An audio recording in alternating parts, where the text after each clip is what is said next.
हाय, मैं हूँ जोई, आपकी फ्यूचर मरीन बायोलॉजिस्ट, जिसका पैशन है ओशंस के रहस्य। क्या आप जानते हैं दुनिया के सिर्फ 5% ओशंस को एक्सप्लोर किया गया है? तो इसका मतलब है हो सकता है कि मेगलोडॉन्स अभी भी होती हों, या फिर जलपरियां सच में होती हैं।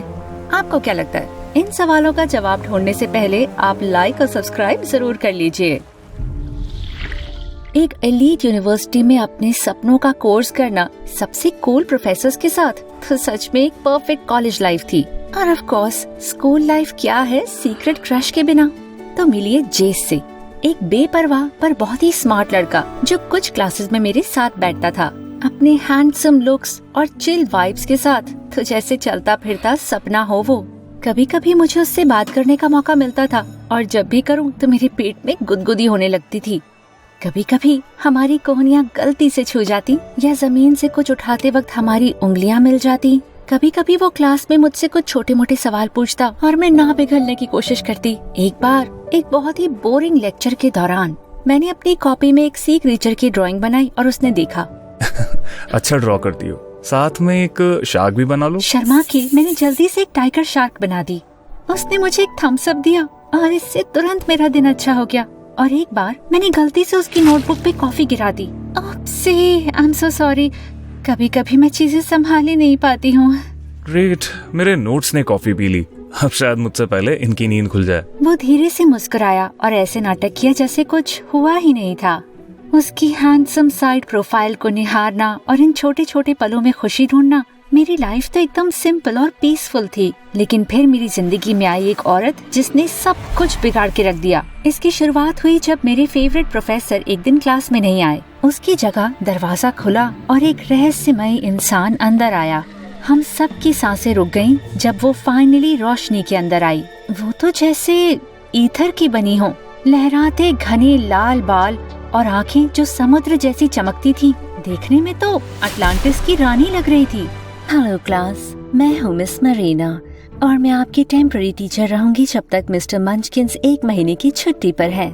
कमरे में एकदम खामोशी छाई रही। एक पल के लिए तो मैं भी इसमें खो गई थी, पर असलियत के झटके ने मुझे जगा दिया। टीचर की उम्र की तो नहीं लग रही थी, ज्यादा से ज्यादा 27-28 साल की होगी। उसके बारे में ऐसा क्या था जो इतना जादुई लग रहा था? ये सोचते हुए मैं जेस के करीब चली गई। इन्हें देखकर तुम्हें जलपरी की याद नहीं आ रही? पर जेस तो बस मुस्कुराया। इमेजिन अच्छा करती हो। क्यों न दिन की शुरुआत एक सरप्राइज क्विज से करें? अच्छा आइडिया है।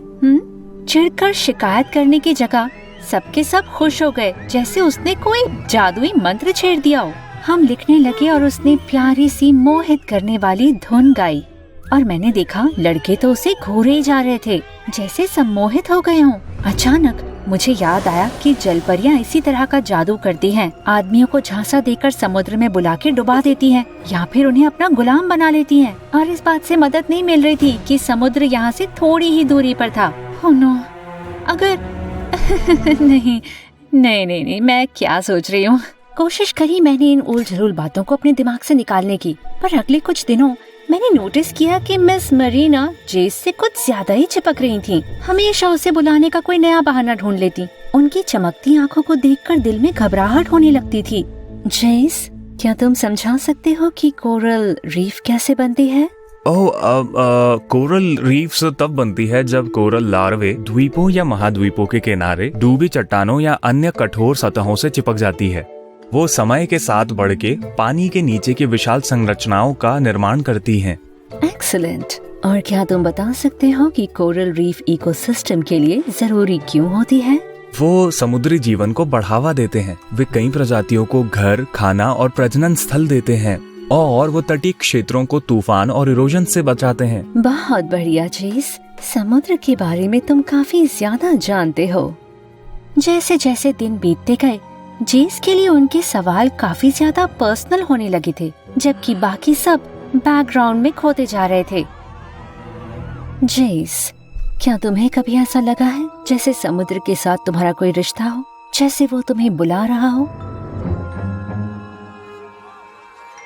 मतलब मुझे सर्फिंग और स्विमिंग पसंद है, काफी अच्छा लगता है। ऑफ कोर्स, समुद्र हम सबको ही अपनी तरफ खींचता है। ये कहते हुए उनकी आंखें जिस तरह से चमक रही थी ना, मेरे तो रोंगटे खड़े हो गए। क्लास के बाद उन्होंने जेस को अपने ऑफिस में भी बुलाया। जब वो फाइनली बाहर निकला, मैं उसे कोने में ले गई।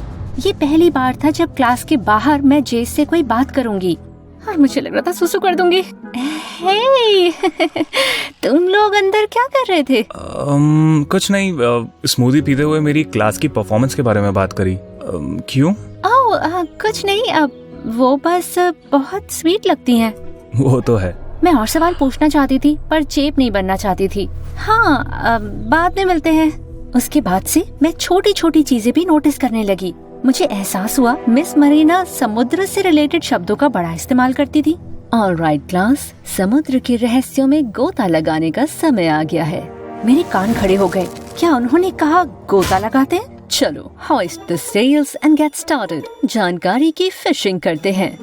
hoist the sails, fishing? ख्यालों में बह मत जाओ, जगे रहो और ख्यालों में बह मत जाओ। इस चीज को जाल से निकलने मत देना। जाल से निकलने ना दो? वो ऐसे बोलती जैसे ये बड़ा ही नेचुरल हो और इन्हें बड़ा एक्सपीरियंस हो। और हाँ, मैंने इनको हमेशा सी फूड वाली चीजें खाते हुए देखा था, जैसे सुशी, सीवीड और श्रिम्प्स। और मेरी क्यूरियोसिटी और बढ़ गई जब मैंने नोटिस किया वो क्लास में कभी पानी नहीं पीती थी। हमेशा कुछ अजीब सी हरी रंग की चीज पीती है, एक फैंसी बॉटल से। हे, तुम्हें क्या लगता है क्या पी रही है? बड़ी अजीब लग रही है। Kelp smoothie. एक बार इन्होंने मुझे अपने ऑफिस में दी थी। तुमने इसे पीकर देखा था? नहीं, अपनी स्मूदी में समुद्री घास नहीं डालता मैं। सही किया। क्या पता कौन सी जादुई जलपरियों वाली ड्रिंक है ये। पता है जोई, जलपरियों के बारे में अगर इतना सोचोगी तो लोग तुम्हें ही जलपरी समझेंगे। ओह, और तुम्हें कैसा लगेगा अगर मैं हूँ एक जलपरी? वो बहुत कूल होगा। आखिरकार कितने लोगों को एक सुंदर जलपरी के साथ बैठने का मौका मिलता है। क्या इसने मुझे सुंदर कहा? अगर मैं जलपरी हुई तो सबसे पहले तुम्हें बताऊंगी। याद रखूंगा इसे। जिस तरह की उसने मुस्कान दी, मेरा निश्चय और दृढ़ हो गया इसे इस खतरे से बचाने के लिए। एक दिन मैं अपने आप को और ज्यादा रोक नहीं पाई, तो क्लास के बाद मैं गई मिस मरीना के पास। मिस मरीना, मैं आपसे कुछ पूछ सकती हूँ? ऑफ कोर्स जोई, क्या सोच रही हो तुम? क्या आपको लगता है जलपरियाँ होती हैं? मैंने काफी न्यूज और वीडियोस देखे हैं कि वो असली हैं, पर काफी सारे वीडियोस एकदम नकली थे। वेल, समुद्र बहुत बड़ा है और काफी रहस्यमय भी। कौन कह सकता है कि लहरों के बीच क्या है और क्या नहीं?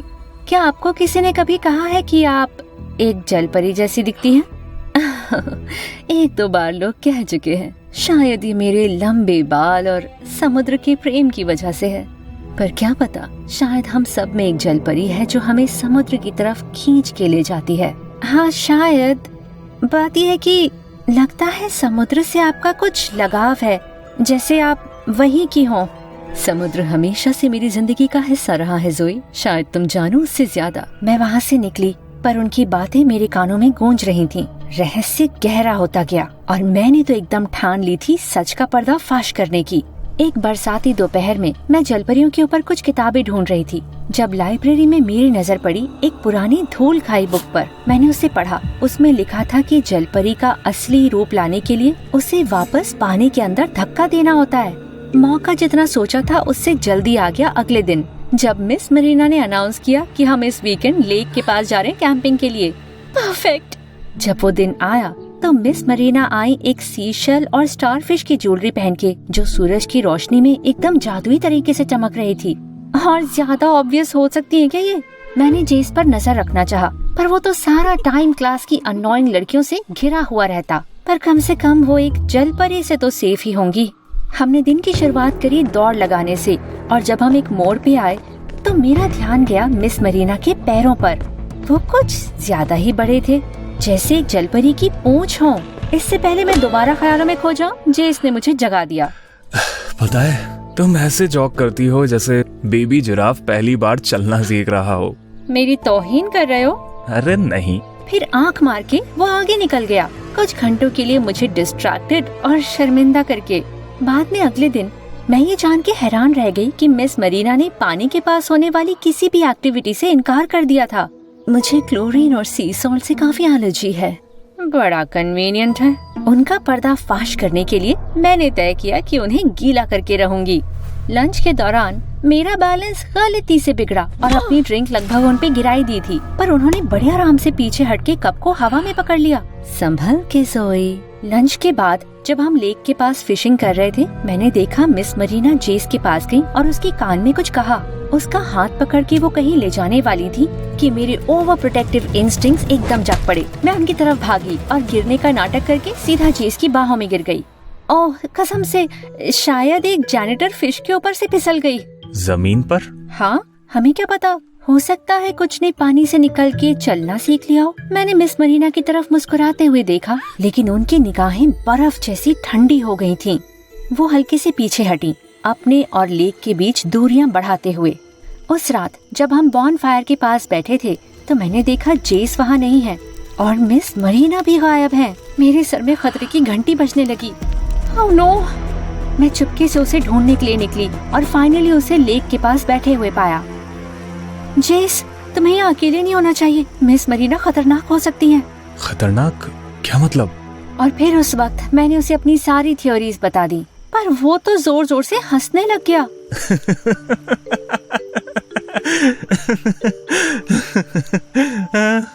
अगर वो सचमुच की जलपरी निकली ना तो मैं तुम्हें पूरा 1 महीना लंच करवाऊंगा फ्री में। अच्छी बात है, ड्रेस खरीदने के पैसे बचा रही हूँ मैं। तुम सिर्फ सुंदर ही नहीं, काफी फनी भी हो। झूठ नहीं बोलूंगा। क्या तुम्हें मैं सुंदर लगती हूँ? तभी तो क्लासेस में तुम्हारे साथ बैठता हूँ। हाँ, उसने प्यार से मेरा चेहरा छुआ, जिससे मैं अंदर ही अंदर चीखने लग गई। चलो कैंप में वापस चलते हैं, वरना लोगों को लगेगा कि हम घूम गए हैं। वो आगे चला और मैं उसके पीछे पीछे गई। अब भी खुश थी कि उसने मुझे सच में सुंदर कहा। अगले दिन मैं टीम से अलग होकर लेक के पास गई। पत्थरों के बीच मुझे पानी के अंदर जाती हुई एक सुरंग का दरवाजा दिखा। मेरी धड़कन बढ़ गई। जरूर ये मिस मरीना के अड्डे की तरफ ले जाएगा। मैं आगे बढ़ी। अचानक मैं अंदर गिरने ही वाली थी कि किसी के मजबूत हाथों ने मुझे पकड़ लिया। ओह, ध्यान से। जेस, तुमने डरा दिया मुझे।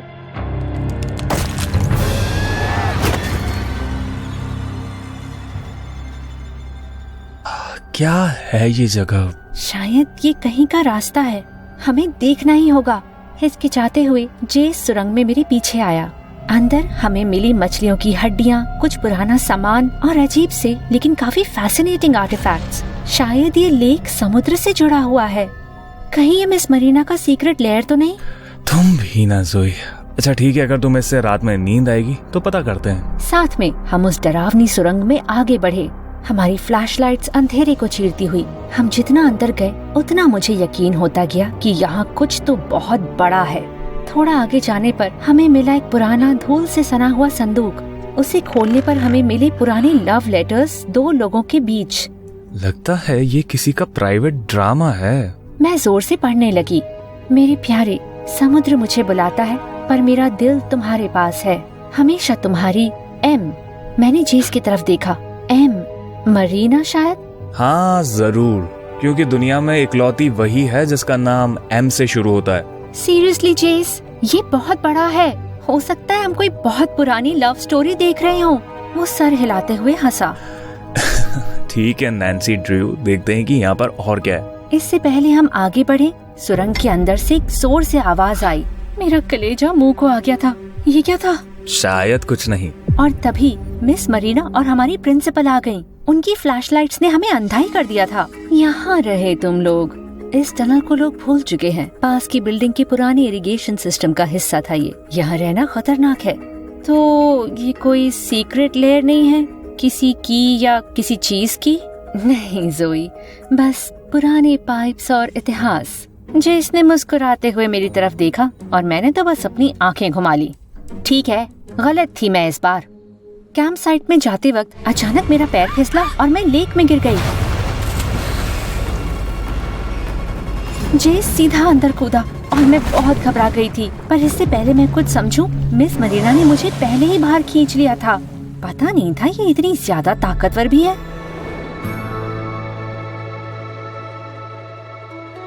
हाय, बस कुछ ही समय के लिए 60% की छूट मिलेगी हमारी एक्सक्लूसिव ऑफिशियल मर्च पे। मिस मत करना, अभी अपने फेवरेट ले लो। नीचे दिए लिंक से हमारे Amazon पेज पर जाओ और डील का खत्म होने से पहले फायदा उठाओ। तो ये भी पानी में कूद गई थी। मुझे लगा आपको सी सॉल्ट से एलर्जी है। कभी कभी डर का सामना करना पड़ता है जोई। जब मैंने पानी की तरफ देखा तो मैंने कुछ अजीब नोटिस किया। उनका रिफ्लेक्शन टेढ़ा मेढ़ा सा था, जैसे पैरों की जगह जलपरी की पूंछ हो। अरे भैंस की टांग, शायद मैं बिल्कुल सही थी। लेक पर वीकेंड खत्म होने आ रहा था, पर सच्चाई के लिए मेरी खोज अभी शुरू हुई थी। उस रात जब हम टेंट में सो रहे थे तो मुझे एक जानी पहचानी गाने की आवाज सुनाई दी।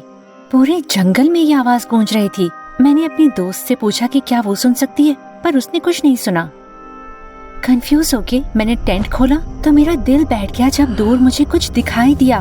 वो जेस था, ज़ॉम्बी की तरह चल के जा रहा था लेक की ओर।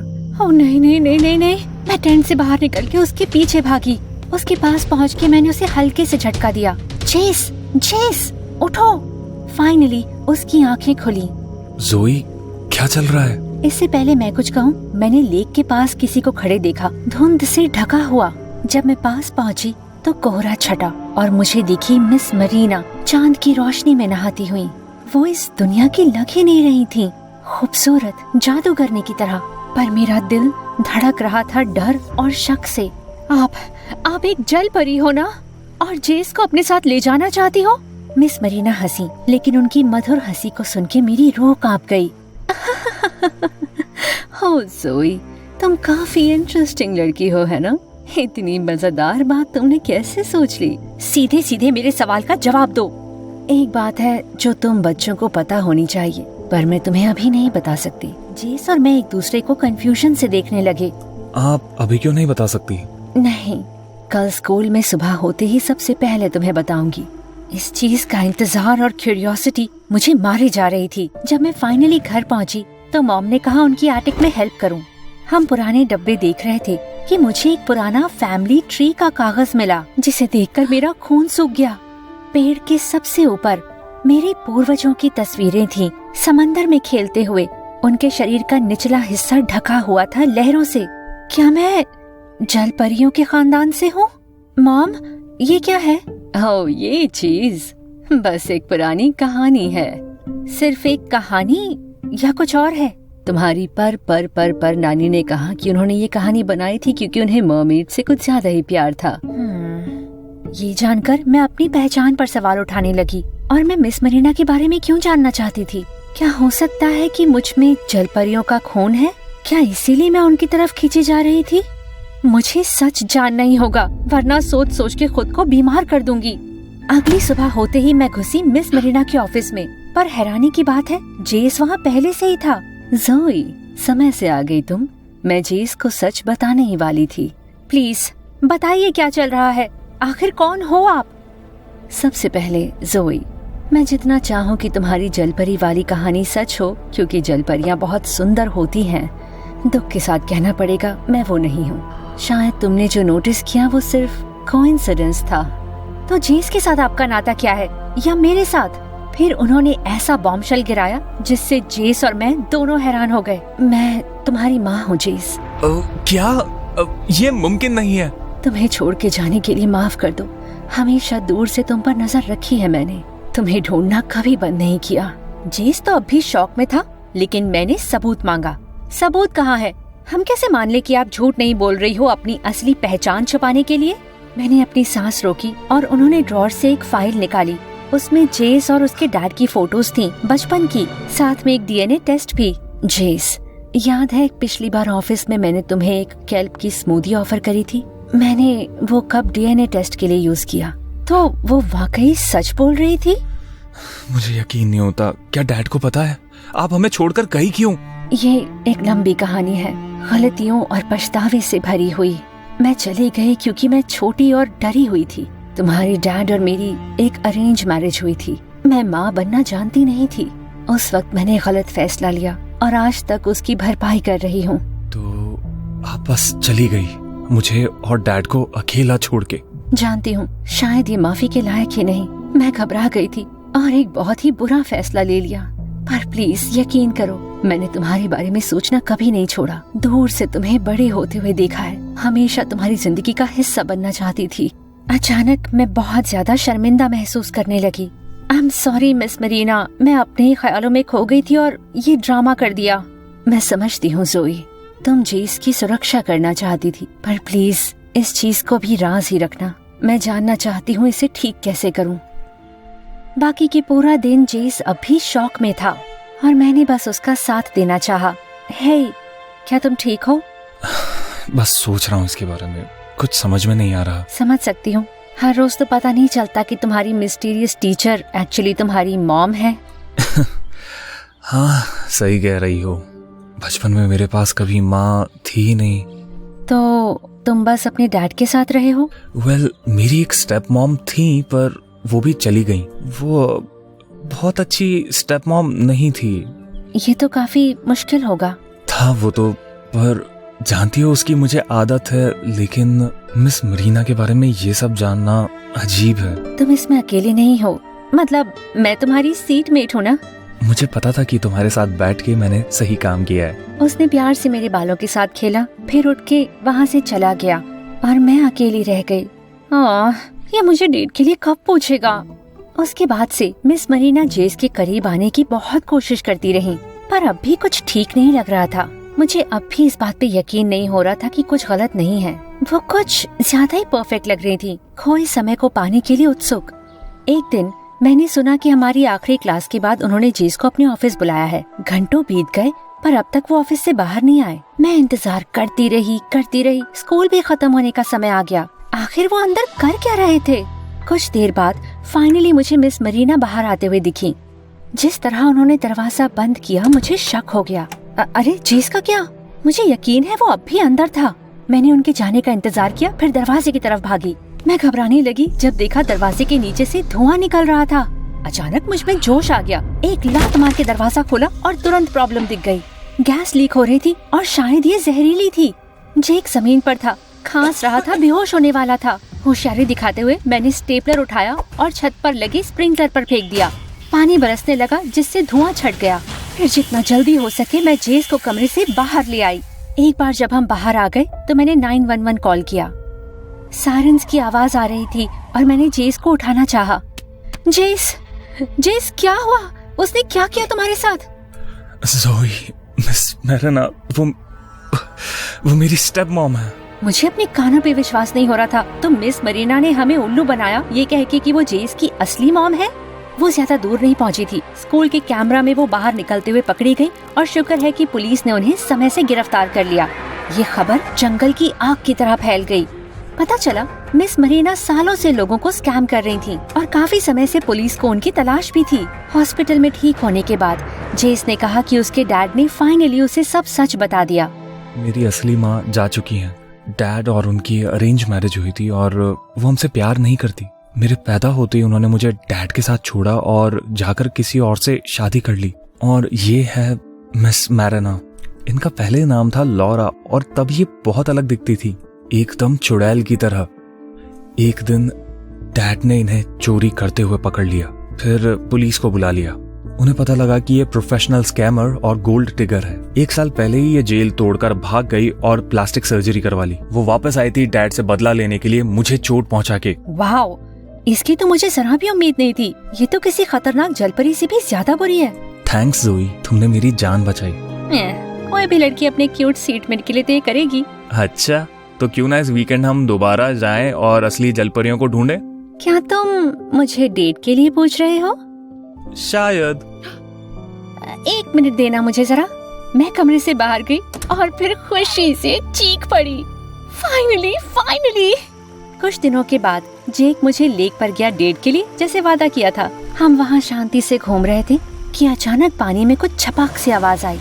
मेरे दिल की धड़कन रुक सी गई थी जब मैं वो देखने के लिए मुड़ी और एक पल के लिए मुझे लगा मैंने जलपरी की पूंछ देखी है जो पानी में गायब हो गई।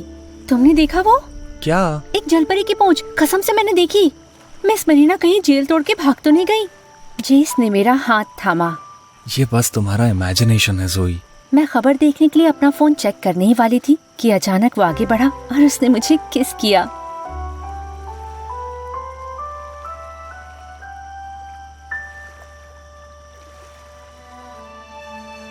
मेरी सारी घबराहट उसी वक्त पिघल गई। ये अच्छा था। अच्छा लगा सुन के। अब मैं चाहता हूँ कि तुम ध्यान सारा मुझ पर दो। जलपरियों के बारे में बाद में सोचना। जब जेस मेरे साथ हो तो भविष्य में चाहे जो हो उसके लिए मैं तैयार हूँ, चाहे जलपरी हो या ना हो।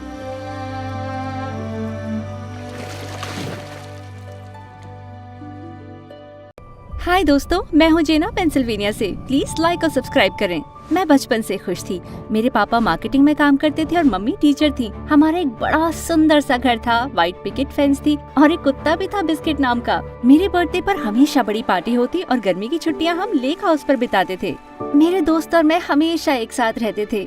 सब कुछ बहुत बढ़िया था, लेकिन फिर डैड की नौकरी चली गई और अचानक मेरी जिंदगी में सब खराब हो गया। हमें अपना घर बेचना पड़ा और मुझे अपने बचपन के सभी दोस्तों को बाय कहना पड़ा, क्योंकि मैं दूसरे शहर में शिफ्ट हो रही थी। मेरी नई जगह एक छोटा सा अपार्टमेंट थी। वहाँ पर पहले दिन ही मुझे चूहे दिखे। वो जानवर भी अलाउ नहीं करते थे, तो मुझे बिस्किट को अपनी फ्रेंड को देना पड़ा। मेरे डैड को 2 नौकरियाँ करनी पड़ी और मेरे मॉम डैड हमेशा लड़ते रहते थे। मेरी लाइफ इतनी अच्छी हुआ करती थी, लेकिन अब मैं बस कोई और ही बनना चाहती थी। अपने पेरेंट्स और दोस्तों के बिना मैं बस सारा दिन टीवी देखती रहती थी।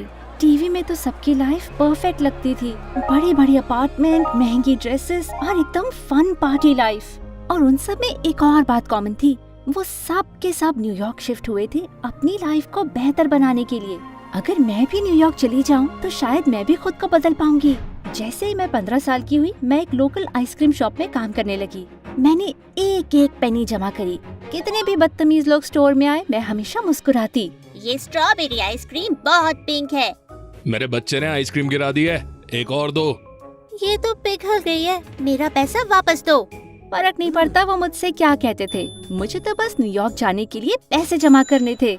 धीरे धीरे मेरी सेविंग्स बढ़ने लगी थी। 16 साल के होने तक इतने पैसे जमा हो गए कि एक वीकेंड न्यूयॉर्क में बिता सकूं। जानती थी अभी पूरी जिंदगी तो नहीं बनेगी, लेकिन अभी के लिए एक वीकेंड काफी है। अपने बर्थडे की सुबह मैंने फाइनली अपने पेरेंट्स को ये बता दिया, मैं न्यूयॉर्क जा रही हूँ एक वीकेंड के लिए। न्यूयॉर्क? ये तो बहुत महंगा है बेटा, हम पैसे नहीं दे सकते। मेरे पास है ना आइसक्रीम शॉप के पैसे। ठीक है, पर हमें रोज फोन करना, ओके? हाँ हाँ कर दूंगी। उन्होंने मुझे ट्रेन स्टेशन छोड़ा और मैं चल पड़ी। अकेले ट्रैवल करने के लिए मैं इतनी एक्साइटेड थी और ये जानती थी कि एक वीकेंड के लिए मैं जो चाहे वो बन सकती थी। न्यूयॉर्क कितना एक्साइटिंग था, मैं चाहे जहाँ जाऊँ, जो चाहे करूँ। मैंने फैंसी डिपार्टमेंट स्टोर्स में ड्रेसेस ट्राई करी, रास्ते से हॉट डॉग भी खरीद के खाया और 1 घंटे बाद उल्टी भी कर दी। पर कोई बात नहीं, मैं अपना सपना जी रही थी। फाइनली मैं अपने बुक किए हुए होटल में गई। मैंने सपने देखे थे गोल्डन शैंडलियर के, एक अच्छा सा ड्रेस्ड बेल बॉय और एक बढ़िया सा स्टेक डिनर अपने पूरे रास्ते। लेकिन मुझे मिला ये होटल बहुत छोटा था, गंदा था, हर जगह मक्खियाँ भिनभिना रही थी। मेरे पास तो मेरा खुद का कमरा भी नहीं था, उसमें और भी लोग रह रहे थे और मेरे पास बस एक छोटा सा बेड था। मैंने ये कमरा नहीं बुक किया था। नहीं, तुमने यही बुक किया था। न्यूयॉर्क में स्वागत है। मैंने नहीं सोचा था कि मेरी न्यूयॉर्क की ट्रिप ऐसी होगी, पर मेरे पास इतने ही पैसे थे। मेरे सपनों के शहर में भी मैं वही लड़की थी, मेरी जिंदगी बिल्कुल नहीं बदली थी। अचानक न्यूयॉर्क उतना अच्छा नहीं लग रहा था। ये बदबूदार था, गंदा था और बहुत ज्यादा लोग थे यहाँ। ए, देख के चला कर। तुम क्या देख रही हो? कुछ नहीं, मैं बस। हे! किसी ने मुझे धक्का दिया और मैं लगभग नीचे गिर गई थी। मैंने खड़ी होकर देखा तो उसने मेरा वॉलेट चुरा लिया था। मैं चोर के पीछे भागी, लेकिन कुछ मिनट के बाद वो चला गया था। अब तो मेरे पास कुछ नहीं था। ये बहुत ज्यादा हो रहा था। लोग कितने खराब थे यहाँ। मैं सड़क के बीचों बीच बैठकर जोर जोर से रोने लगी और सब मुझे देखने लगे। सच में मुझे इतनी शर्म आ रही थी। फाइनली मैंने डिसाइड किया कि मैं पास की बिल्डिंग में घुस जाती हूँ ताकि इन सब लोगों से दूर जा सकूं। वाह, ये था मेरे सपनों का होटल। बड़ा सा गोल्डन शैंडलियर, बढ़िया सा ड्रेस्ड बेल बॉय, अमीर लड़कियां अच्छी ड्रेसेस पहनकर शैंपेन पीते हुए। ये बनना चाहती थी मैं अपने ख्यालों में इतना खोई हुई थी कि किसी से सीधा जाकर टकरा गई। आओ!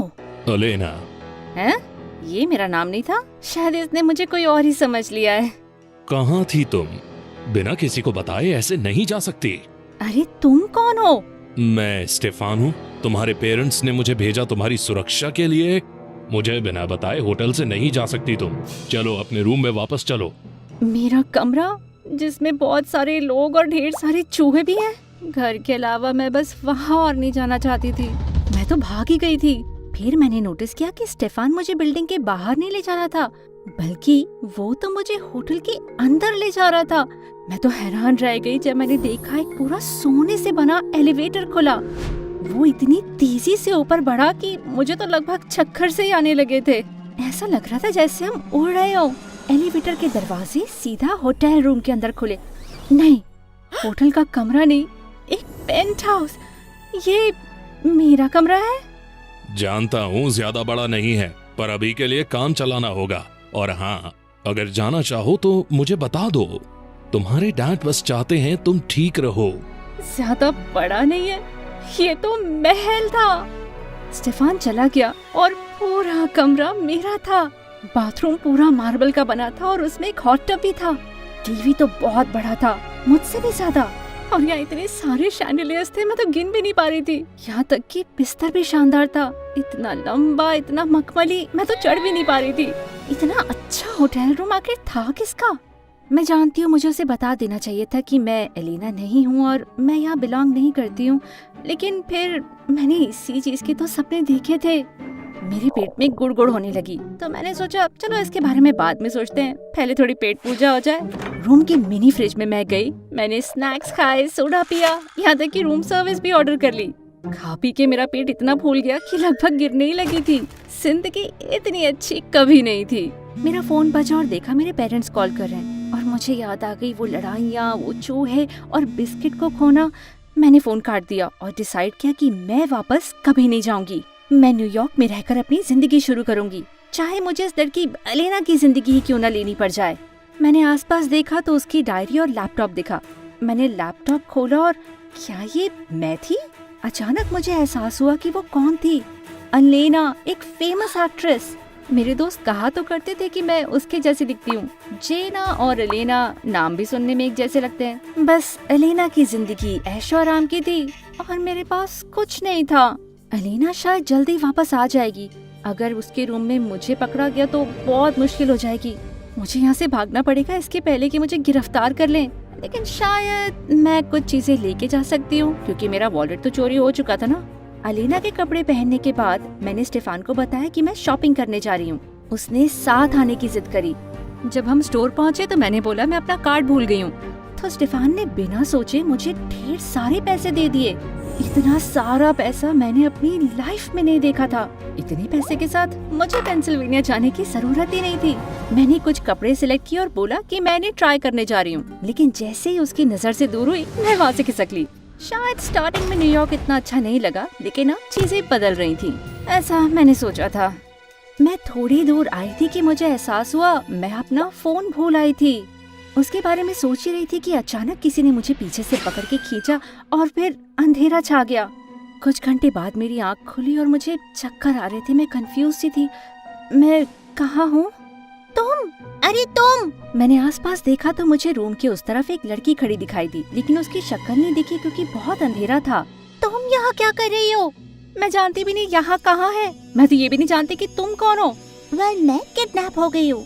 ऐसा बहुत होता है ना मेरे जैसे लोगों के साथ, पर मुझे समझ नहीं आ रहा है कि तुम यहाँ पर क्यों हो। मैं कभी किसी और के साथ किडनैप नहीं हुई। ओह माय गॉड, क्या तुम किडनैपर्स के साथ मिली हो? वो अंधेरे से बाहर आई और मैंने देखा एलेना।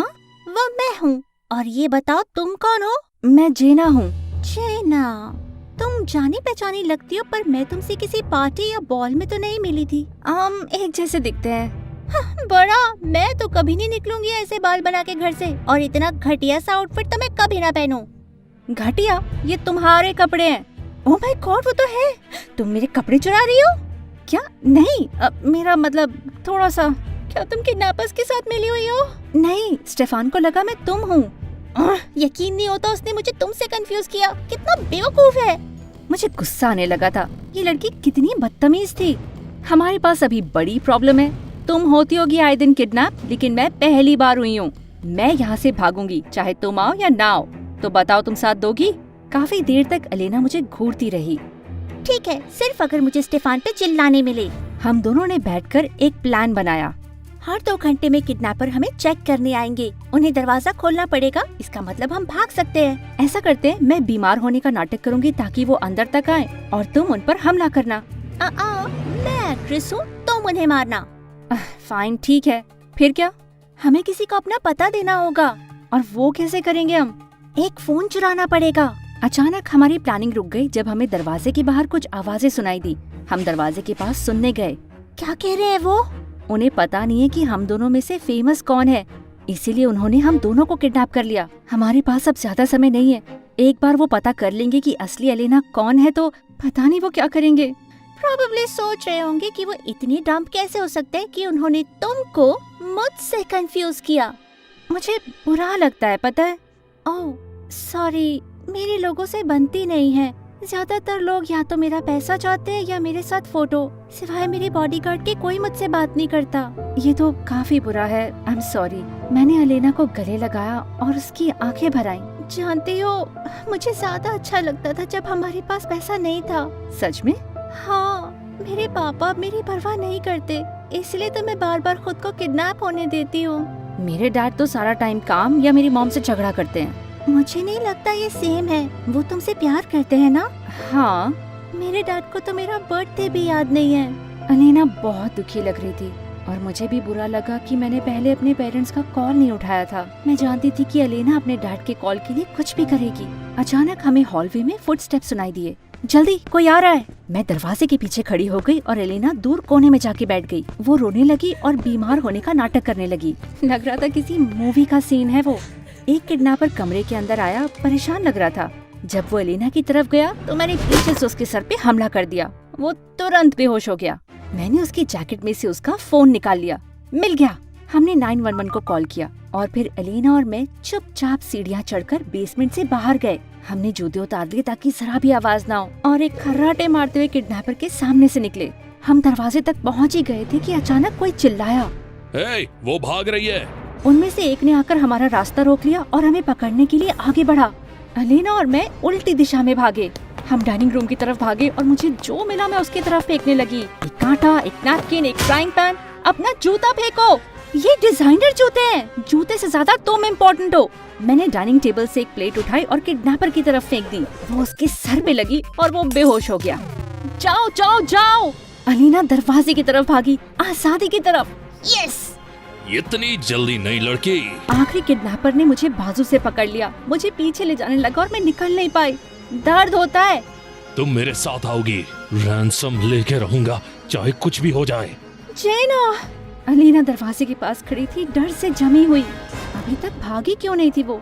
जाओ, मैं तुम्हें छोड़ के नहीं जाऊंगी। अचानक सामने का दरवाजा टूट गया। हमारी बेटी वापस करो। Dad, mom! उन्हें देखकर मैं इतनी खुश हुई, लगभग रोने लगी थी। उनके पीछे मुझे सायरन सुनाई दे रहे थे। पुलिस भी आने वाली थी। किडनैपर ने मुझे और कस के पकड़ लिया। हमारा पैसा कहाँ है? तुम्हारा पैसा? हमारी बेटी का क्या? पैसे के बिना नहीं मिलेगी। आओ! एलेना ने मुझे पकड़ा और किडनैपर से दूर खींच के ले गई।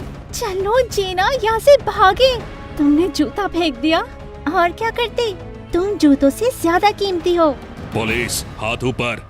और देखते ही देखते पुलिस ने सारे किडनैपर्स को पकड़ लिया। उन्होंने बताया कि ये सारे किडनैपर बहुत लंबे टाइम के लिए जेल जाएंगे। मेरे पेरेंट्स तो मुझे छोड़ ही नहीं रहे थे। कस के गले लगाया था, पूछ रहे थे मैं ठीक हूँ या नहीं। आपको पता कैसे चला मैं यहाँ थी? तुम अपना फोन होटल में छोड़ आई थी। जब किडनैपर्स ने रैंसम मांगा तो स्टेफान ने हमें कॉल करके बताया और हमें एहसास हुआ कि वो तुम्हें भी उठा ले गए हैं। हमें तुम्हें कभी अकेला नहीं आने देना चाहिए था। मुझे नहीं लगा था आपको परवाह होगी।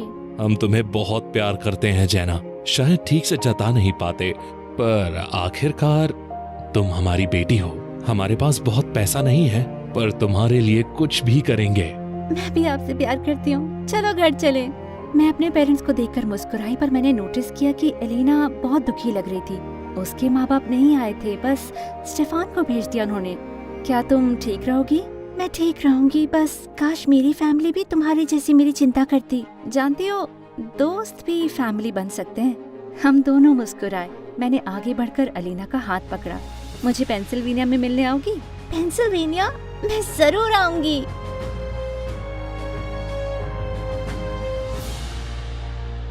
हाय, मेरा नाम है नजोमी, जापान से, और मुझे नहीं लगता था किसी ने मुझे नोटिस किया है। लेकिन फिर मैं मिली स्लीपिंग बॉय से। पर ये तो आगे की बात है, शुरुआत से शुरू करते हैं।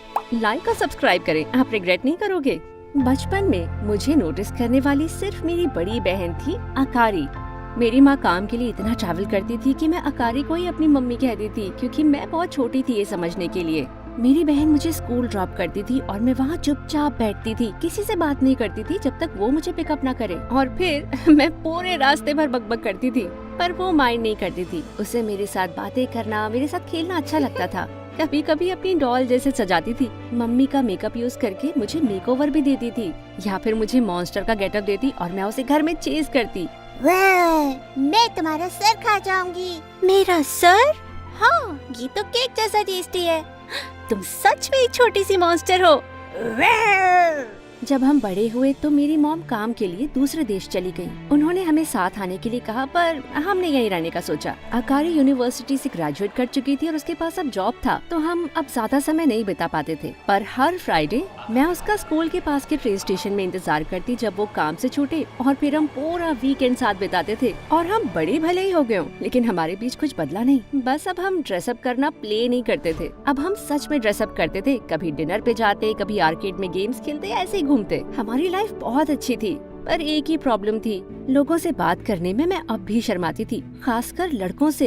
एक बार जब हम आर्केड में खेल रहे थे तो एक लड़का मुझे देख रहा था। अकारी ने मुझे कोनी मारी। वो तुम्हें देख रहा है नजोमी, जा बात करो उससे। शर्म से मेरे गाल लाल हो गए, हाथों में पसीना छूट गया। मैं इतनी घबरा गई कि वहीं जम गई, गेम भी नहीं खेल पा रही थी। ठीक है, चलो घर चलते हैं। तुम किसी लड़के से बात मत करना, पर जानती हो अगर तुम ट्राई करोगी तो मुझे बहुत अच्छा लगेगा। बस एक बार मेरे लिए तुम ही किसी लड़के से बात कर लो, फिर मुझे कुछ नहीं करना पड़ेगा। उसने मुझे एक डर्टी लुक दिया, पर वो मजाक कर रही थी। मैं जानती थी वो सही है, पर मुझे पता ही नहीं था कि मैं किसी से बात शुरू कैसे करूं। फिर एक फ्राइडे जिस ट्रेन को आना था वो आई ही नहीं, और पता नहीं क्यों मेरा दिल घबराने लगा था। आधे घंटे बाद ट्रेन फाइनली आ गई, लेकिन अकारी उसमें थी नहीं। मैंने उसे कई बार फोन किया पर उसने उठाया नहीं, और फिर फाइनली मुझे एक कॉल आई, लेकिन वो किसी और ही नंबर से थी। हेलो, क्या ये अकारी की सिस्टर नजोमी है? मैं हॉस्पिटल से बोल रही हूँ, अकारी का एक्सीडेंट हो गया है, वो कोमा में है। ये सुन के मेरी सांसें रुक गई। हॉस्पिटल में मैंने देखा वो बिस्तर पे लेटी है, उसके सर पे पट्टी लगी है। ऐसे लग रहा था जैसे वो सो रही हो। पता नहीं कैसे हुआ, पर वो ट्रेन के ट्रैक्स पे गिरी और उसके सर पे चोट आ गई। डॉक्टर नहीं कह सकते थे कि वो कब उठेगी। उस दिन के बाद से मैं उससे रोज मिलने जाने लगी थी। वैसे तो मैं उसे बुक्स रीड करके सुनाती थी, लेकिन एक दिन बुक लाना भूल गई तो बस बातें करी। और जब मैं जाने लगी तो हॉलवे में मुझे नर्स मिली।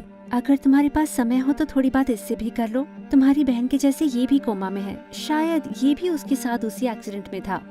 सच में?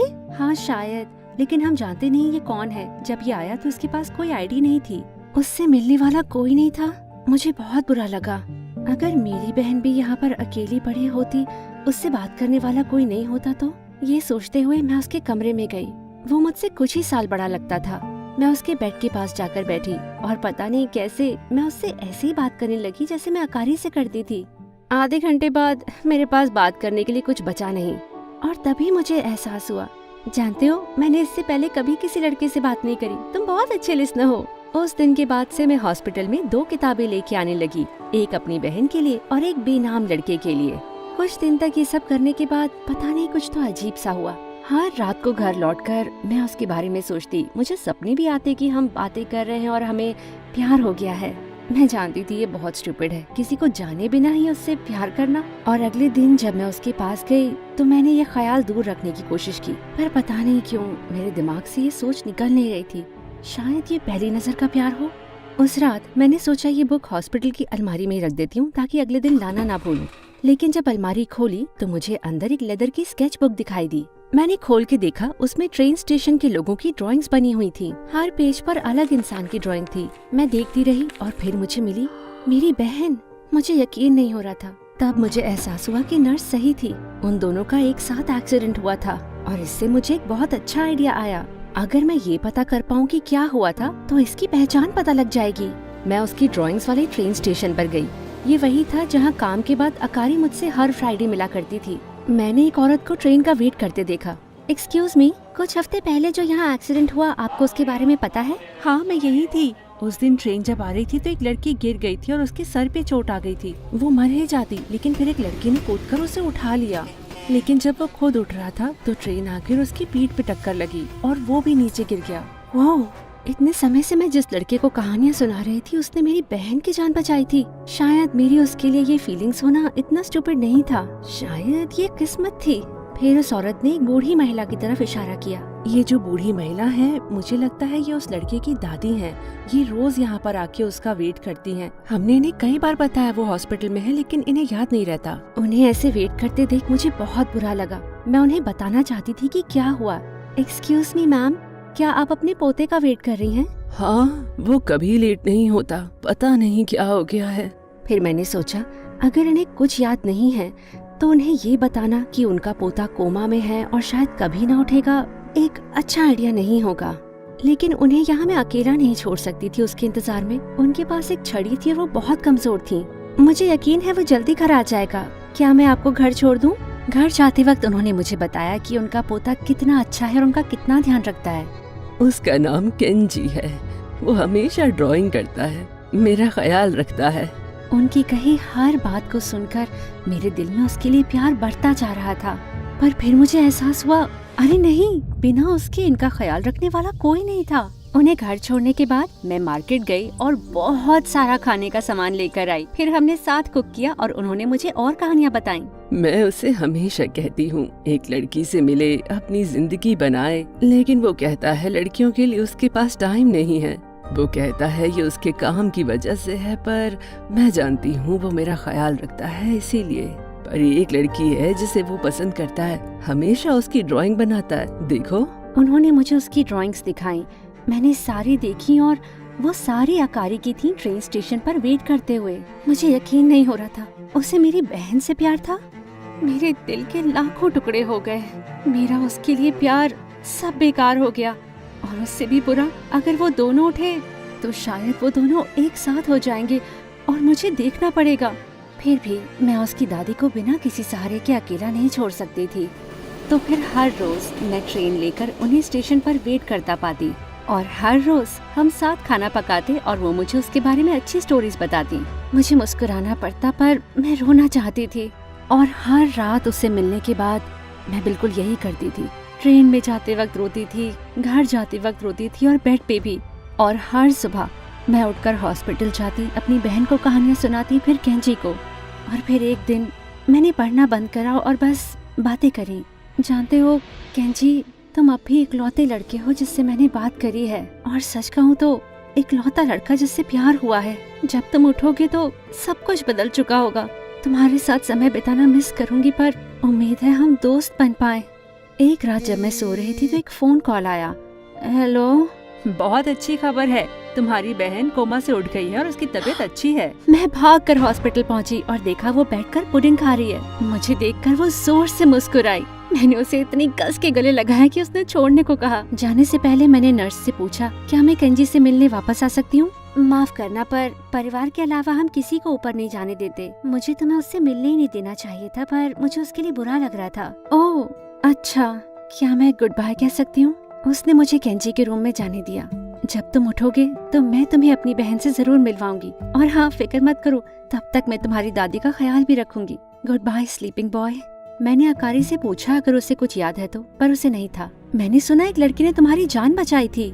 सच में? उससे मिलना चाहूंगी मैं एक दिन। मुझे यकीन है मिलोगी। किस्मत लोगों को मिला ही देती है। उसके बाद अकारी काम पर जाने के लिए अब भी कमजोर थी, तो वो मेरे साथ ही रहने लगी। लेकिन मैं हर रोज केंजी की दादी से मिलकर उनके साथ समय बिताती और उनका ख्याल रखती। एक दिन मैंने उसकी दादी का दरवाजा खटखटाया और जब वो खुला, दरवाजे के उस पर वो नहीं थी, वो केंजी था। मैं हेलो, क्या तुम मेरी दादी से मिलने आई हो? हाँ। उन्होंने बताया कि जब मैं बीमार था तो कोई उनका ध्यान रख रहा था, लेकिन उन्हें उसका नाम याद नहीं था। Thank you. फिर उसने मुझे गले लगाया और उसे प्यार करने के उस हर ख्याल को जिसे मैं दूर रख रही थी, सब वापस आ गए। उसने मुझे अंदर बुलाया और हम सब ने खाना खाया। और इस बार उसने खाना बनाया था और वो बहुत टेस्टी था। जब हम बैठकर खा रहे थे, मुझे एहसास हुआ कि उसकी दादी की बताई हर बात उसके बारे में सच थी। वो अच्छा, प्यारा, फनी था। वो दादी को सुलाने के और मुझे वेट करने के लिए कहा। फिर उसने मुझसे पूछा कि अगर हम बाहर बात कर सकते हैं। मैंने हाँ कह दिया, लेकिन मैं हैरान हो गई जब दरवाजे से बाहर जाने की जगह वो एक सीढ़ी के पास गया जो एटिक पे जा रही थी। रुको, ऊपर क्यों? मैं यहाँ ड्रॉ करने जाता हूँ जब दादी सो जाती हैं, और आज यहाँ फायरवर्क्स होंगे। वो ऊपर गया और मैं उसके पीछे आई, जबकि हाइट से डर लगता है मुझे। हम एक खिड़की से होते हुए बाहर आए। वो छत पे बैठा और मैं उसके बगल में, और हम अपने सामने शहर को देखने लगे। तारों की तरह लाइटें टिमटिमा रही थी। तो तुम मेरी दादी से कैसे मिली? ओह नो, इस पार्ट के बारे में तो सोचा नहीं था। अगर मैंने उसे सच बताया तो बताना पड़ेगा कि हॉस्पिटल में मैं उसे कहानियां सुनाती थी। ट्रेन स्टेशन पर वो हमेशा तुम्हारा वेट करती थी, जो कि झूठ भी नहीं था। पर इसकी वजह से मेरी बहन की जान बचाने के लिए मैं उसका शुक्रिया अदा नहीं कर सकती थी। अगर मैं उससे एक्सीडेंट के बारे में पूछूं तो शायद बात अपने आप बाहर आ जाए, पर उसने कहा उसे कुछ याद नहीं था। खुद शर्मिंदा ना हो जाऊं इसलिए उसे सच न बताना मुझे बहुत ही बेवकूफाना लग रहा था। उसका बर्ताव मेरे साथ कितना अच्छा था। उसने अकारी को बचाया था, तो सच जानने का हकदार है वो।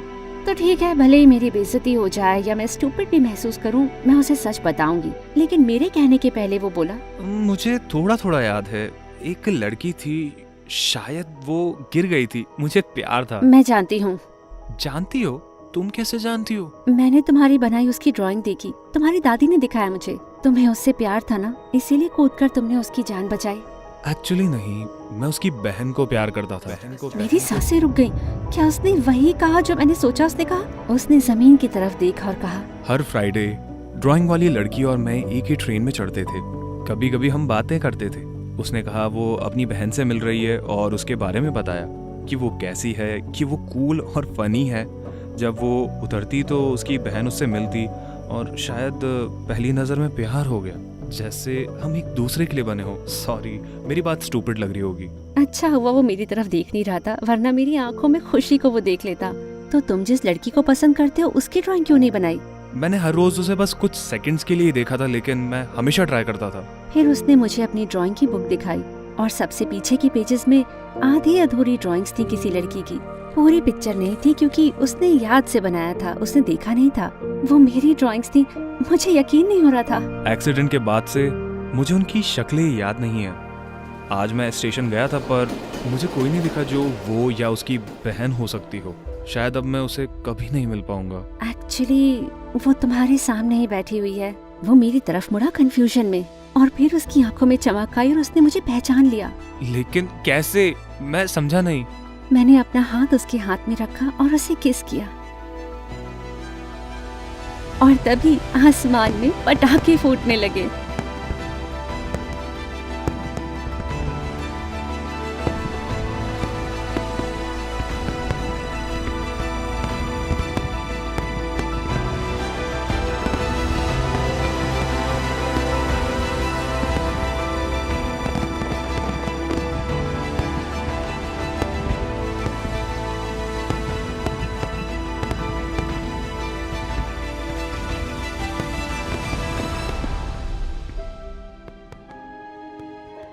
किसके बाद मैंने उसकी आंखों में देखा।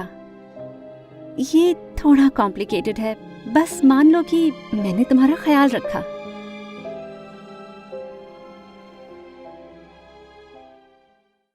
एक दिन हमारे दरवाजे पर दस्तक हुई और मॉम ने दरवाजा खोला। मैम जल्दी कीजिए, आपकी बेटी ने 3 लड़कियों से लड़ाई करी और वो तीनों घायल हैं। मॉम तेजी से स्टोर की तरफ भागी जो पूरी तरह से तहस नहस हो चुका था, जैसे वहाँ कोई तूफान आया हो।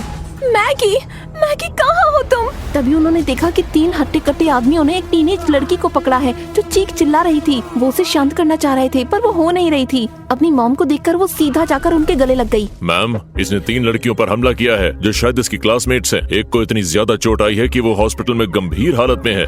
मॉम इनकी बात मत सुनो, मैं आपकी अच्छी बेटी हूँ। जिस लड़की की वो बात कर रहे थे वो मैं हूँ। मैंने मॉम को गले से लगा कर रखा और अपनी जेब से एक स्विच ब्लेड निकाली। उसे मैंने चावल के बोरे पर ऐसे फेंक के मारा कि वो फट गया और सारे बोरे नीचे खड़े आदमी के ऊपर गिर गए। उसके गिरने की आवाज से मॉम मुड़ी। हे भगवान, वो बेचारा। चिंता मत करो मॉम, वो बस खड़े खड़े थक गया होगा। फिर मॉम ने मुझे बहुत अजीब तरह से देखा। तुम हो कौन? मैं आपकी इकलौती बेटी हूँ। आपके हस्बैंड गुमशुदा है और आपका मेरे अलावा और कोई नहीं। अगर कुछ समझ नहीं आ रहा है तो घबराने की बात नहीं है, मैं बाद में सब समझा दूंगी। उम्मीद है वो लड़कियाँ अब तक मर गई होंगी। नहीं नहीं नहीं नहीं, लड़कियाँ मर गई हैं? नहीं मरी नहीं, मेरा मतलब सो गई हैं। उम्मीद है अब तक सो गई होंगी आराम से। वो ठीक है कसम से। फिर मॉम जोर से रोने लगी। उन्हें चुप कराने की मैंने बहुत कोशिश की पर उनका रोना बंद ही नहीं हो रहा था। उस बड़े से सिक्योरिटी गार्ड को मैंने $100 दिए और कहा कि हमें घर छोड़ दे। हम स्टोर से बाहर निकले तो देखा कि हम बुरे लोगों से बुरी तरह से घिरे हुए थे। हाँ, ये मिशन तो बर्बाद हो गया। मैं मैगी हूँ और कह सकते हैं कि मेरे पास कुछ खास स्किल्स हैं। पर आगे बढ़ने से पहले प्लीज लाइक और सब्सक्राइब करें। मॉम से मिलने से पहले मैं शहर के एक छोटे से अनाथालय में रहती थी। वैसे मैं शांति रहती थी पर मुझे सैंड बॉक्स में खेलना बहुत पसंद था। मैं कुछ भी बना सकती थी एक बार अगर फोटो देख लूं तो। मैं बनाती थी sand castle, sand rocket, sand aeroplanes. मैंने अपनी फेवरेट टीचर का स्कल्पचर भी बनाया। मेरे सैंड स्कल्पचर्स इतनी खूबसूरत होते कि सबको बहुत पसंद आते। एक बार न्यूज़पेपर में भी मेरी फोटो छपी थी। एक बार जब मैं 9 साल की थी तो मैं घंटों से एक बढ़िया सा सैंड कासल बनाने में लगी थी कि 3 बड़े से बुलीज मेरे पास आए। तुम्हारा स्टूपिड सैंड कासल मेरे रास्ते में है, हटाओ इसे वरना। इतनी सारी जगह चलने के लिए मैं इसे नहीं हटा सकती और वैसे भी मैं यहाँ पहले आई। उस लड़के को बहुत गुस्सा आया और फिर उसने और उसके दोस्तों ने मिलकर मेरा सैंड कासल तोड़ दिया। अगर किसी को बताया तो तुम्हारा मुंह भी तोड़ देंगे। मैं बहुत रोई। मैंने ऑर्फनेज की नन से शिकायत भी की पर उस लड़के ने कहा कि उसने ऐसा कुछ नहीं किया। उस रात मैंने मार्शल आर्ट की एक मूवी देखी जिसमें एक आदमी ने मिलकर सारे बुरे आदमियों की हड्डी पसली एक कर दी। अगली सुबह जब मैं एक और कासल बना रही थी वो लड़के फिर से आए और मुझे तंग करने की कोशिश की पर फिर मुझे वो मार्शल आर्ट्स मूवी याद आई और मैं एक निंजा की तरह उन्हें लात घूंसे मारने लग गई। 2 लड़कों की मैंने आंखें सुझा दी और एक की तो मैंने नाक तोड़ दी। फिर वो रोते हुए नन्स के पास चले गए। वो पागल हो गई है, उसका दिमाग खराब हो गया। नन्स ने तो मेरी बात सुनी ही नहीं और मुझे 1 महीने के लिए ग्राउंड कर दिया। मुझे इतना गुस्सा आ रहा था कि मैं चीख सकती थी। फिर एक बहुत अच्छी बात हुई। एक कपल आया, उन्हें हम कहेंगे मिस्टर एंड मिसेस एक्स, और उन्होंने मुझे गोद ले लिया। एक प्राइवेट जेट में बिठाकर मुझे अमेरिका ले गए और हम एक बड़े से बंगले में रहने लग गए। पर जब हम अंदर गए तो पता चला कि मेरी उम्र की एक और लड़की को उन्होंने गोद लिया था जिसका नाम था ग्रेस। और वो सबसे अजीब चीज थी भी नहीं। दिन में मिस्टर और मिसेस एक्स एक सिक्योरिटी कंपनी के लिए काम करते थे ताकि घर का खर्चा चलता रहे, लेकिन रात में वो बैटमैन की तरह गुंडों से लड़ते थे। पहले ही दिन से मैंने और ग्रेस ने हमारी फैमिली के सीक्रेट बिजनेस के लिए ट्रेनिंग शुरू कर दी। ग्रेस के पास भी मेरी तरह स्पेशल स्किल्स थे। यहाँ आने से पहले वो एक जादूगर के साथ रहती थी और उसे ढेर सारी मैजिक ट्रिक्स भी आती थी। चुटकी बजाते ही वो आ भी सकती थी और गायब भी हो सकती थी। हाँ, कभी कभी डर भी लगता था। मिस्टर और मिसेस एक्स ने हमें एक बॉक्सिंग मूवी के कुछ सीन्स दिखाए और फिर हम दोनों को बॉक्सिंग रिंग में छोड़ दिया। मैं ग्रेस को नहीं मारना चाहती थी, वो तो मुझे अच्छी लगती थी। हमें लड़ना जरूरी है क्या? जीतने वाले को $500 मिलेंगे और सबसे बड़ा रूम भी। और अगले ही पल ग्रेस का उड़ता हुआ मुक्का मेरे चेहरे पर आकर लगा और मैं नीचे गिर गई। हे, ये चीटिंग है, मैं तैयार नहीं थी। मैं क्या करूं लूजर, अब रोती रहोगी या उठ के लड़ोगी? फिर ग्रेस ने मुझे लात मारी। मैं तुरंत उठ खड़ी हुई और हम जंगली कुत्तों की तरह लड़ने लगे। एक निंजा की तरह मैंने उसे नीचे गिरा दिया और उसके बाद से हमारे दिन नए नए स्किल्स सीखने में जाते, जैसे ताले खोलना, गाड़ी चुरा कर भागना और बड़ी बड़ी बिल्डिंगों से झूलना। जब तक हम 15 साल के हुए, मिस्टर और मिसेस एक्स हमें हर रात एक मिशन के लिए ले जाते, जहाँ हम गुंडों को पीटते, मारते और उन्हें बांध के पुलिस स्टेशन के सामने छोड़ जाते। मिस्टर एक्स बहुत अच्छे थे और जब हम जुर्म से ना भी लड़ रहे हो तो भी वो मेरे साथ टाइम बिताते। पर मुझे लगता मिसेस एक्स मुझे उतना पसंद नहीं करती। जब भी मैं उनसे बात करना चाहती थी वो बोर हो जाती थी और ग्रेस के बारे में पूछने लगती।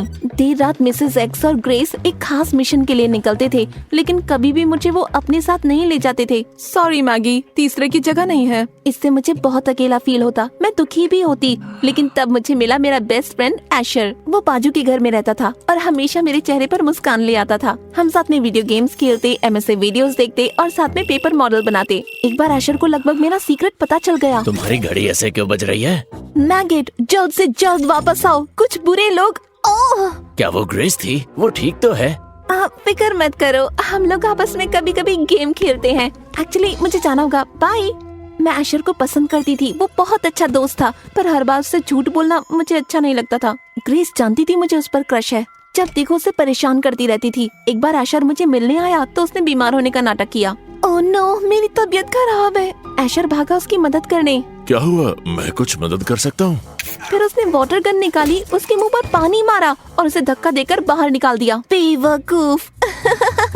ग्रेस पॉपुलर बच्चों के साथ घूमती, उन्हें तो उसने अपना चमचा बना लिया था। हमेशा डींगे मारती कि उसके पास सबसे ज्यादा अच्छे दोस्त, अच्छे बॉयफ्रेंड्स और अच्छे कपड़े भी हैं। पर जब मैं और ग्रेस हाई स्कूल में थे तो चीजें बदल गईं। मिस्टर और मिसेस एक्स की सिक्योरिटी कंपनी वाली नौकरी चली गई और पैसों की तंगी होने लगी। फिर एक रात मैंने देखा ग्रेस और मिसेस एक्स बैंक रॉबर्स के बैग से पैसा चुरा रहे थे, उसे पुलिस के हवाले करने के बजाय।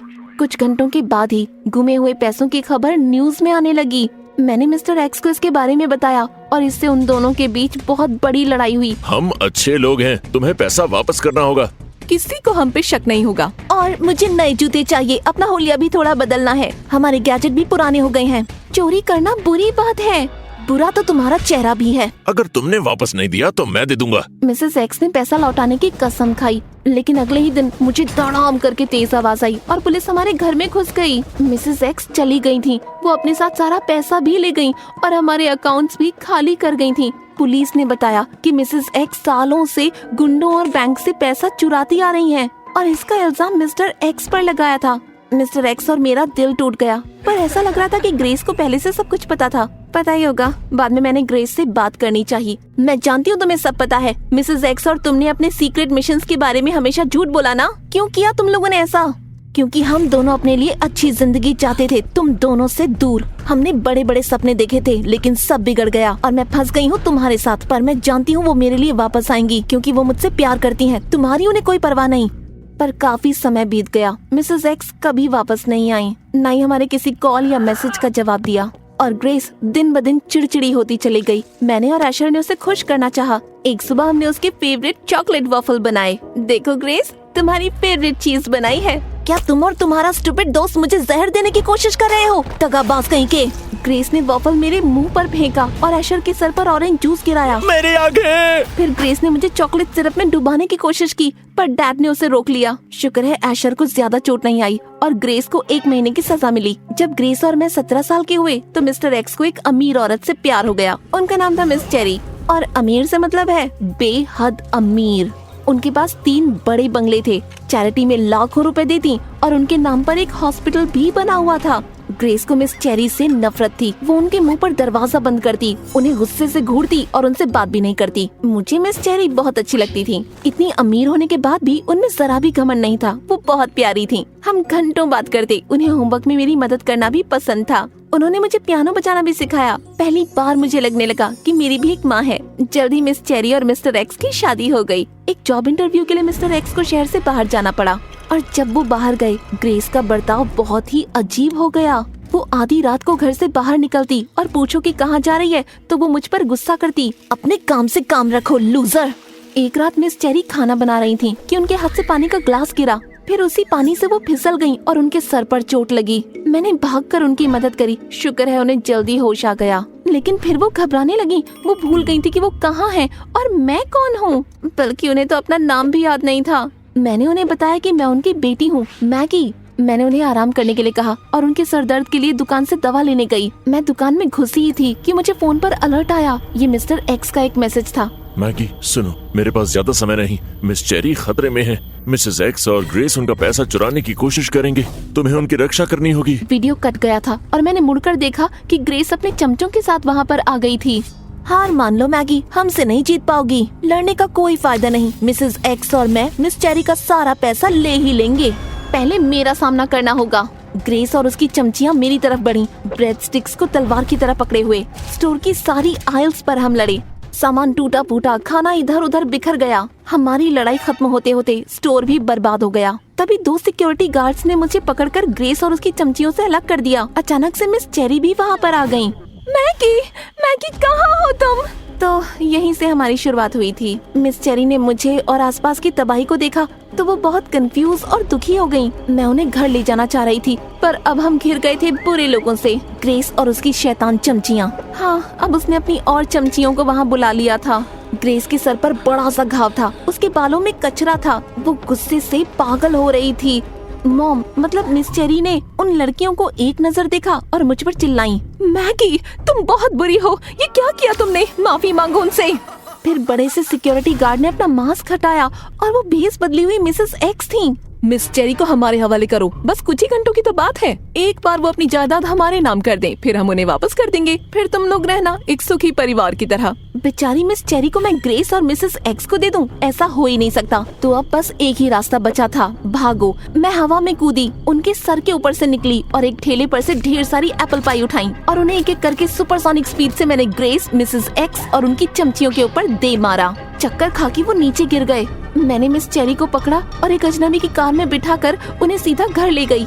हम घर पहुंचने ही वाले थे कि ग्रेस और मिसेस एक्स एक वैन में हमारा पीछा करने लगे। शहर भर में हमारी हाई स्पीड चेज हुई। एक कोने से मुड़कर मैं सीधा घर की तरफ बढ़ी और लगभग एशर से टकरा गई। मिसेस एक्स और ग्रेस हमारे पीछे आ रहे थे। मैंने मिस चेरी और एशर को पकड़ा, घर के अंदर ले गई और दरवाजा बंद कर दिया। मिस चेरी सोफे पर बैठी और सो गयी। क्या चल रहा है? तुमने गाड़ी चलाना कब सीखा? इससे पहले कि मैं कुछ कहूँ, ग्रेस और मिसेस एक्स खिड़की से अंदर आ गए। हार मान जाओ लूजर, हम जीत गए हैं। एशर इतना घबरा गया कि उसने अपना मिल्कशेक जमीन पर गिरा दिया। ग्रेस मेरी तरफ आई पर मिल्कशेक पर उसका पैर फिसला और मैंने उसे पकड़ लिया। उसे अलमारी में डालकर दरवाजा बंद कर दिया। फिर मिसेस एक्स ने एशर को पकड़ लिया। उस औरत को मेरे हवाले करो वरना तुम्हारा दोस्त गया। एशर जोर से चीखा और मिसेस एक्स की बाहों में ही बेहोश हो गया। फिर अचानक मिस चेरी पता नहीं कहां से आ गईं। उन्होंने गमले से मिसेस एक्स के सर पर मारा जिससे वो बेहोश हो गईं। देखो, मैंने बदमाश को हरा दिया। मुझे भूख लगी है, आइसक्रीम खानी है। बाद में मिस्टर एक्स आए पुलिस के साथ और मिसेस एक्स और ग्रेस को जेल ले जाया गया। मिस्टर एक्स को मिसेस एक्स के गुंडे ने पकड़ लिया था और सड़क के बीच एक पेड़ से बांध दिया था, पर खुद को छुड़ाकर वो घर भागते हुए आ गए। उस घटना के बाद एशर ने हफ्तों तक मुझसे बात नहीं की, पर मैंने उसे स्कूल की छत पर मिलने के लिए मना लिया। यकीन नहीं होता तुमने इतने साल मुझे झूठ कहा। मैं तुम्हें बचाना चाहती थी। अगर मेरी वजह से तुम खतरे में पड़ती तो मैं खुद को माफ नहीं कर पाती। तुम मेरे बेस्ट फ्रेंड हो, बल्कि उससे भी ज्यादा। क्या मतलब ज्यादा? बहुत ज्यादा। मैं तुम्हें पसंद करती हूँ बुद्धू। एशर किस करने के लिए आगे बढ़ा पर मुझे हंसी आ गई। मैं बहुत नर्वस थी। हंस क्यों रही हो? मैंने कभी किसी लड़के को किस नहीं किया। मैं कभी किसी विजिलेंटी से नहीं मिला। फिर तो मजा आएगा। ये मास्क पहनो और कस के पकड़ो, तुम्हें सैर पर ले चलती हूँ।